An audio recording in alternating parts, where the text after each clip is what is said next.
Car ఖాతాలో 2 ఖానాపూర్ మున్సిపాలిటీలో resound Kyathanpalli Ibrahimpatnam మున్సిపాలిటీలో ఉత్కంఠకు తెరపడింది. ఈ 2 మున్సిపాలిటీలు బీఆర్ఎస్ ఖాతాలోకి వెళ్లిపోయాయి. ఖానాపూర్ మున్సిపాలిటీలో మాత్రం టెన్షన్ కంటిన్యూ అవుతూనే ఉంది. మున్సిపల్ చైర్పర్సన్ గా బీజేపీ కౌన్సిలర్ ఎన్నికపై కాంగ్రెస్ అభ్యంతరం తెలిపింది. దీంతో ఉద్రిక్త పరిస్థితులు ఏర్పడ్డాయి. చైర్మన్ ఎన్నికను వాయిదా వేశారు అధికారులు.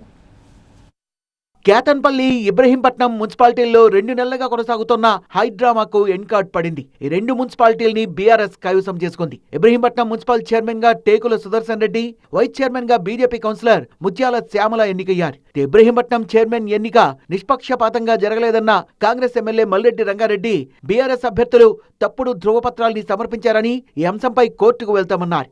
క్యాతన్పల్లి మున్సిపల్ పీఠం బీఆర్ఎస్ సిపిఐ కూటమి వశమైంది. చైర్మన్ ఎన్నికలో బీఆర్ఎస్ కౌన్సిలర్ గుడిసెల సంధ్యారాణి విజయం సాధించారు. మెజార్టీ కౌన్సిలర్లు ఆమెకు మద్దతు తెలిపారు. వైస్ చైర్మన్ పదవిని బీఆర్ఎస్ మద్దతుతో సిపిఐ గెలుచుకుంది. ఆ party councillor Mittapalli Saritha vice chairman గా ఎన్నికయ్యారు. ఎన్నికకు కాంగ్రెస్ దూరంగా ఉంది. మంత్రి వివేక్ కుట్రల్ని కూలదోసి క్యాతన్పల్లి మున్సిపాలిటీని కైవసం చేసుకున్నామన్నారు బీఆర్ఎస్ నేత బాల్కా సుమన్. 22 వార్డుల్లో 14 మేము గెలిచినాం. CPI 4, BRS 10. 7 వార్డులను కాంగ్రెస్ గెలిచింది, ఒక ఇండిపెండెంట్.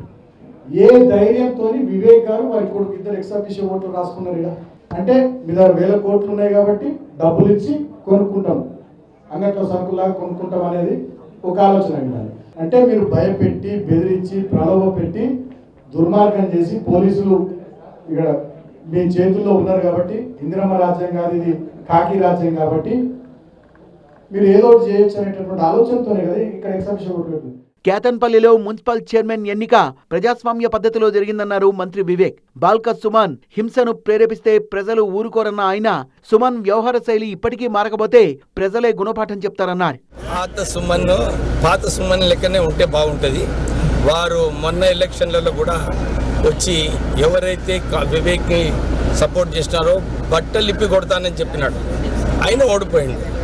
మొన్న కూడా అవసరం లేదు ఒక ఎంపీ, ఒక మంత్రి పైన రాళ్ళు పడేసుడు, కోన్ డివైడర్ పడేసుడు అవసరం ఏముండే? ఎవరు కూడా వైలెన్స్ లేకుండే అక్కడ. ఒక్కడి ఖబర్దార్, ఎవరైతే వైలెన్స్ చేతిలో తీసుకుంటారో ఆగేది లేదు. ఖానాపూర్ మున్సిపాలిటీలో మాత్రం ఉత్కంఠ కొనసాగుతూనే ఉంది. ఖానాపూర్ మున్సిపల్ చైర్పర్సన్ గా బీజేపీ అభ్యర్థి మౌనికకు 7 కౌన్సిలర్లు మద్దతు ప్రకటించారు. కాంగ్రెస్ ఎక్సాఫిషియో సభ్యుడు ఎమ్మెల్యే వెడ్మ బొజ్జు తమకు కూడా 7 మద్దతు తెలిపారంటూ బీజేపీ అభ్యర్థి ఎన్నికపై అభ్యంతరం తెలిపారు. సీసీటీవీ ఫుటేజీ పరిశీలించిన అధికారులు కన్ఫ్యూజన్ ఉందంటూ మున్సిపల్ చైర్పర్సన్ ఎన్నికను వాయిదా వేశారు. అధికారులు కాంగ్రెస్ కు సహకరిస్తున్నారంటూ బీజేపీ బీఆర్ఎస్ నేతలు మున్సిపల్ కార్యాలయాన్ని ముట్టడించారు. చైర్మన్ గా బీజేపీ అభ్యర్థి గెలిచినట్టు ప్రకటించాలని డిమాండ్ చేశారు. పోలీసులు వారిపై లాఠీచార్జ్ చేశారు.